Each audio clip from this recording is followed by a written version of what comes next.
Hey guys, how you doing today? Just got from the grocery store, so gotta get my gloves on, gotta do my thing. Can't touch a screen while you got gloves. And hey, I went and bought some toilet paper today. Everybody's gotta get some toilet paper every so often, right? Makes this whole thing a bit awkward. And it's bitter cold out today. Oh, bitter cold. Finally winter has hit Toronto. My goodness. Yeah. So gotta get those gloves on. Makes getting everything ready and organized a bit weird, but here we are. Today we're going to be talking about the Wall Street bets unfolding scandal. I skipped yesterday, and boy, what a day to skip. So I'm going to get everything updated, and then we're going to talk about today. We're going to talk about the scandal. We're going to keep going. Today's going to be a longer video. I usually keep them about 15 minutes. Today's going to be a half hour today. So tune in to be updated. If you want to be updated about the Wall Street bets scandal, this is the thing to watch right here for sure. So let's talk about what happened yesterday. The big, okay, to catch up from the very beginning, the whole thing, the linchpin of the entire thing is that the internet Redditors on Wall Street bets are taking a gamble on the idea that a bunch of hedge funds, Melvin Capital being sort of at the center of all of this, but there are other ones such as Citadel that are involved, but that they have taken out a whole bunch of shorts on specific stocks, specifically the GME GameSpot stock. They are betting that these shorts cannot be met, and that basically it's going to spike the value of the stock. And a lot of these guys were hoping that was going to happen today. But I think let's talk about what happened yesterday. Because yesterday was such a fascinating day. Because the narrative from the hedge funds has always been, oh yeah, we resolved those shorts, everything's fine, let's move on. So if that's the case, if the shorts have been resolved and everything has been completed, well, then why are the hedge funds obviously hiring fleets of bots, fleets of troll farms to go on Wall Street bets in order to tell everybody to sell and that the issue is resolved? Why are they doing that if the issue actually is resolved? That's very suspicious. If the issue was actually resolved, then Wall Street would move on. They wouldn't fight. There'd be nothing to fight about, right? They wouldn't hire bots. They wouldn't hire troll farms. They wouldn't do any of this kind of stuff to try and influence opinions at all, right? They would just move on. And yesterday, even further than this, the hedge funds they attempted a coup of the forum itself. How did they do this? So there were a couple of moderators on the subreddit who had kind of just gone away. They had become inactive and inert. And so the hedge funds managed to hijack these mod accounts that had been somewhat inert and not very active. And they banned a whole bunch of the most active users and also managed to get rid of a couple of other mods. So this is an outright coup attempt on Wall Street bets in order to try and shut down any conversation about this GME stock anymore, and probably to try and shut down the entire subreddit ultimately. Because you got to remember, as much as we like to pretend like these Wall Street people, they're rational thinkers and they're trying to do their best with their money, right? What's happened here hits to a visceral heart for some of these guys. I think I read a report that says that one of these Melvin guys is actually getting divorced and over all of this, and it's just turned into this ridiculous situation for him. And if that's the case, then boy, guys, it's personal, right? He's just not gonna lie down and roll over, right? He's probably in the mood to kill some of these guys. He's probably in the mood to do some damage to some of these guys. So he's not just gonna go limply into the night, right? And so the Redditors, of course, are able to rally from Reddit itself, because Reddit has rules on these sorts of things. And it's experienced this kind of stuff before. They're very experienced in managing this. So they managed to get rid of these accounts, re-establish control to the actual mods and the actual people who are in control of the subreddit, and the who are now being called the Wall Street Banished have returned to the subreddit, and they're back to the same mantra: diamond hands hold, diamond hands hold. And so there was a lot of lead up to today. Mark Cuban, who is a billionaire who did an AMA on Wall Street bets, and who has worked hard to continue hyping the people on this subreddit and continue trying to keep them in the diamond hand position. He's rooting for them. He's on their side. He was hyping up today, that today was the big day where this spike was going to happen, where the shorts were going to resolve themselves. Because you've got to remember, right? Melvin, Capital, Citadel, all these hedge funds, as long as they've got these shorts out, they're paying interest on these shorts.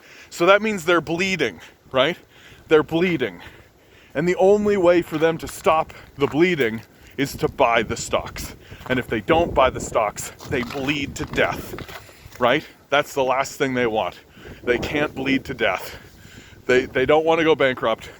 They don't want to do any of that. That's a massive problem for them.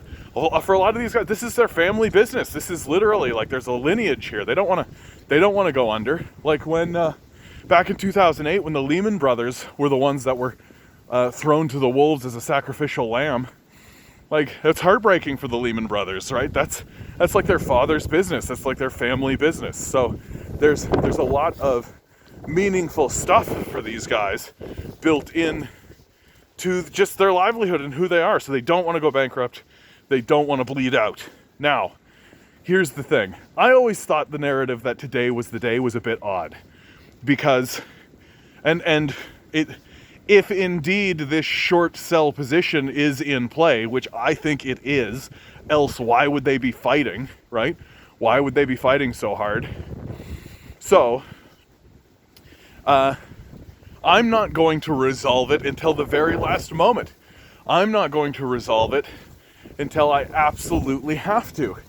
I'm going to let these guys stew on their losses over the weekend, right? And the Wall Street Bets guys, they've been very upfront about what their losses on their portfolio looks like, right? They've been showing their portfolios as a form of solidarity with one another, right? They've been explicitly sharing each other's pain, which is a common solidarity tactic, right? To ensure that everybody does not sell. And a lot of these guys are in a position where they're just like, selling right now is ludicrous to a lot of these guys, right? There's no reason for them to sell. They can't sell. They're in such a lost position. They've pushed all in on this strategy and they believe on it. Now, here's the thing. And the reason why I don't think Friday was ever the day, right? Because the stock, yesterday it dipped down to about 50 bucks, which that was the day to buy for sure. Here in the morning it spiked up to about 70, like mid 70s. For a little bit, as like a little teaser for people, oh, it's gonna go up, but then it planed back down at around the 60 ratio, and it kind of stayed there, right? And it closed at about 62 bucks if I recall correctly. So this means that you got a lot of these guys being like, come on to the moon, let's go, diamond hands, and now they're going into the weekend, right? And so they're gonna stew on that. They're gonna stew on that energy. Which, if I'm Melvin, right, I want them to stew. I want them to stew on their losses. I want them to contemplate their losses. I want them to have a weekend where they're arguing with their wives, where they're arguing with their families. I want them to have that going on so that when Monday rolls around, I can give a reasonable deal, right? I can float out a reasonable deal, especially to the people who just got into the game and just bought low, right? If you bought in at about 50 bucks, turnaround of 250 sounds pretty good to me, right? If I say like even 200, right? Even 150, right? How low can I get this number so that I can get the shares I need in order to resolve the shorts before I even have to start talking to these diamond hand guys, right? And But there is a deadline on this strategy, right? There is a deadline on this strategy, which is on Tuesday, the SEC, the Security Exchange Commission, releases a report where they reveal openly and nakedly how many shorts does Melvin have on this stock, right? That eventually in Wall Street there does need to be some kind of transparency. It takes a little while for that transparency to come down the pipe. But on Tuesday, a report is going to be released, and it's right now we're playing a game of poker, right? And everybody's looking at their cards and they're bluffing each other and they're trying to bet and all this kind of stuff. And the Wall Street bets guys have done the math, and they think that they've got the hedge funds pinned into a corner. But on Tuesday, there's going to be a moment where Melvin has to show his hand, right? So this is the end of the game as far as I'm concerned, right? When Melvin shows his hand, when it's actually shown black and white, here's how many shorts that Melvin actually has on Tuesday, well, that's it. That's the end of the game. Because, and moreover, right, what I think is most important is that Melvin doesn't want to sell after people know, right? Once people know how bad into the hole they are or what the shorts actually look like, then people are going to be able to set their price. Then these kind of what are called paper hands, right? If you've got diamond hands, you also have paper hands, people who are willing to let go over like nothing. Well, then these people who are holding at $50-$60, right? They're not going to let go. Like if a hardcore evidence-based document comes out and says, nope, these guys are on the short, they are in trouble, you're never going to sell. All of these sort of paper-handed people, or all the people who are kind of like in the midst of this, are suddenly going to go, no, I'm definitely going to hold. I'm definitely going to hold.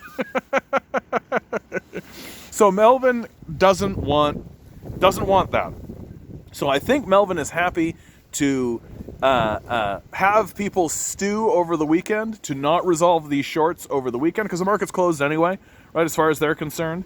It does mean that they've got to pay like a little bit more in interest, but again, I think it's personal, right? And if I'm like the head of Melvin right now, if I'm the guys that are actually eating this, I for sure am just gonna be like, fine, I'll pay a little bit extra just to have these guys stew, just to have them have fights with their wives and their brothers and their sons and all this. I'll definitely do that. Screw these guys, forget all this, right? So the strategy for the Wall Street bets guy is the same strategy as it's always been, right? They need to just hold. They just have to hold.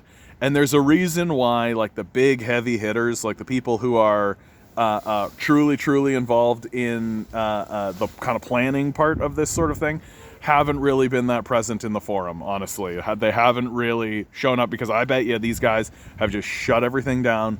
They've automated their sale price. They know what they're willing to sell at. And they've gone on vacation, right? Because they know at this point they've made their decision. They've doubled down on the bet.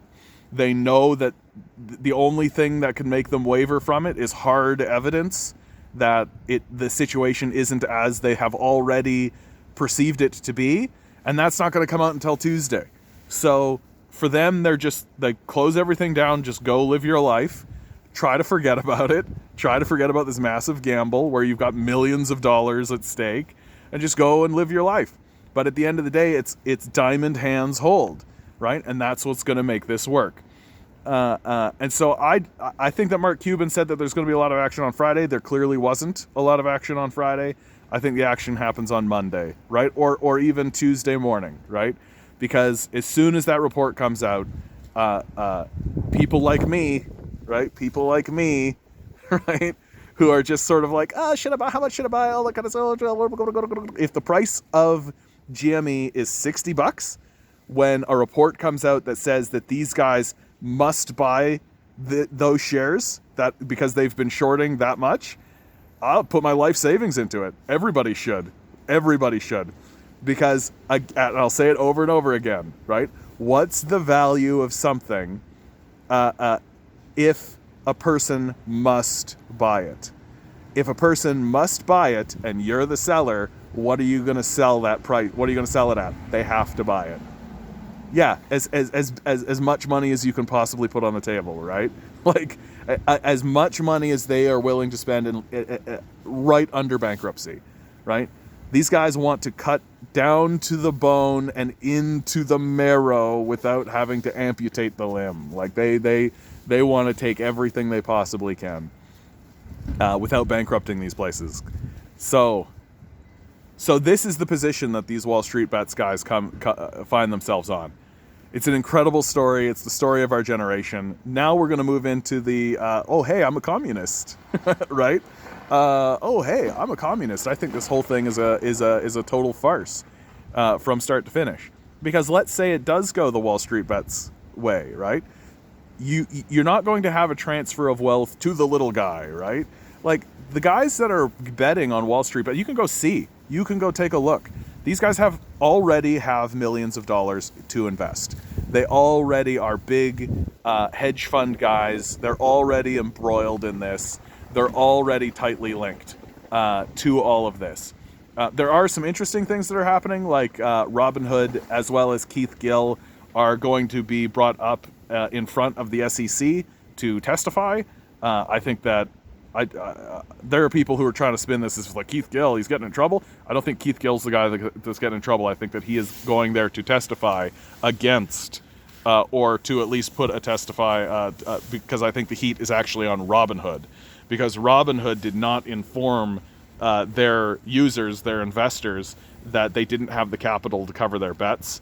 And that really put a spot. Like, if you are betting and you are pouring gas forward on this idea that there's going to be a huge spike in price because of what you're doing, but it only works if everybody's able to do it and all this kind of stuff, and then the app you're using shuts down, just literally closes buying on that particular, like that's a big problem. Like that's a big problem, and I think Robinhood is going to have to answer for it, and I think there could be some very serious things that happen to Robinhood because of that. In any case, so the transfer of wealth away from Melvin Capital into the hands of these Wall Street bets guys, should this work out, which I think it will, is not, while it's a fun heist and while it's something that we're all rooting for because everybody hates these hedge funds and they're happy to see them get destroyed and dismantled, all that's really going to happen is that one hedge fund is going to go down and then be ripped apart by the other hedge funds, and another hedge fund will take its place, right? And that hedge fund will be the guys who get the money from Wall Street bets, right? So structurally, the system looks exactly the same. That the Wall Street bets guys, like, they're still capitalists, right? They're still interested in profit first. They're not going to make different decisions from the other capitalists. The other capitalists are making decisions to destroy the environment, to destroy people's communities, to destroy people's lives, to destroy everything around them for profit. And the Wall Street bets guys are going to do the exact same thing because that's how the system is structured, right? The system is structured to reward sociopathic, psychopathic behavior. It's not structured to reward people who go, you know, that forest is a beautiful natural preserve that should stay untouched for people to enjoy simply as a forest, and that the forest will benefit society as well as the earth for all kinds of environmental reasons, so we will leave it untouched. Capitalists go, that's building material, that's power source, that's food, right? Let's clear cut that thing. Let's clear cut that. Gain access to the land for farming, all that kind of stuff. So they'll clear cut that forest, use the forest as building supplies, or just straight up mulch it up and burn it in a biofuel is what a scam that is. And the fact that it's going to be the Wall Street bets guys instead of these other hedge funds, it's not going to be different. It's not going to be different, right? And even if, like, let's say Keith Gill right? Walks away from, and he's likely to walk away from this with like hundreds of millions of dollars at the very least. Let's say he has a moral conscience so that he wants to protect the forests. Let's pretend for a minute that he is that kind of person. Why are we hinging what happens to major projects and major ideas and major infrastructure projects and major things that are happening on the attitude of a single individual? Like, why are we doing that? Why are we making it so that, like, Jeff Bezos is the person who's responsible for whether or not someone has access to healthcare, right? Like, it's an insane system, and this whole fiasco with Wall Street Bets, again, a great story, really great story that reveals naked corruption, reveals the asinine nature of the system down to its core, but it doesn't actually formally address anything that's structurally a problem with how the system is going. And I've advocated many times on this channel, and I will continue to advocate for, what we actually need to see is a full-scale transfer of shares away from the capitalist class completely without exception into the hands of the working class for very specific reasons, right? If you do not own the share owns you. And if people are buying and selling the share that owns you, they are buying and selling you. So it turns out that the only real difference between a shareholder and a slaveholder is a couple of letters. That and so the people who do the work, the people who actually are in these institutions doing the work, should be the people who own the shares. They should own the right to vote in shareholder meetings. They should have the ability to organize amongst themselves without interference from the capitalist class. And that's all it's become now. It's just interference. That people are trying to live their lives and make the best of it and do the best that they possibly can for their communities, for themselves, for their families. And the capitalist class is completely in the way of that. And the way to resolve that completely, and I've had people comment on this channel and critique this idea because they can't wrap their head around living in a society that isn't owned by capitalists. But the primary objective of this is to eliminate the capitalist class, is to just eliminate them from the discourse. We can figure out what these shares are for once people have them and once they own their businesses and once they're working within them without the interference of the capitalist class. But the primary objective is to eliminate the capitalist class and to merge the capitalist class with the working class, and that the workers are the people that own the means of production and own the businesses that they live in. If you want to see these hedge fund guys completely run out of business, if you're really rooting for the idea that hedge funds are going to go bankrupt because of this Wall Street Bet scandal, well, you know how you bankrupt all these guys permanently forever, right? You transfer the shares away from them into the working class. Because right now we are living in a wage slave society. It's really obvious, right? The workers do not own their own shares. They do not own the businesses they work in. They are paid a measly survival wage that is in a constant state of decline and is constantly under assault through all kinds of external forces, such as inflation, simply just offshoring jobs, offshoring wealth. There are all kinds, like raising prices, raising rent. There's all kinds of forces that are working against the working class in order to continuously drive them into further and further desperate situations, and that's being done on purpose. You can go see Alan Greenspan talk to Congress about how that's being purposefully done and how the intention of business should be to make life harder for the working class. Just Google it. You'll find it.